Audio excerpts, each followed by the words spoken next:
tamilcinemanew.in. Chennai IIT வளாகத்தில் சைக்கிளில் சென்று கொண்டிருந்த வடமாநிலத்தை சேர்ந்த மாணவியை சில மாணவர்கள் கற்பழிக்க முயன்ற சம்பவம் பெரு பரபரப்பை ஏற்படுத்தியுள்ளது. சென்னை அடையாறில் உள்ள ஐஐடி விடுதியில் வடமாநில பெண் தங்கி படித்து வருகிறார்.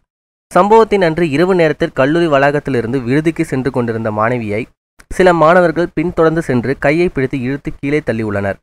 இதனால் என்ன செய்வது என்று தெரியாமல் மாணவி காப்பாத்துங்கள் காப்பாத்துங்கள் என கூறியுள்ளார். மாணவியின் அலறல் சத்தத்தை கேட்ட அருகில் இருந்தவர்கள் ஓடி வந்துள்ளனர்.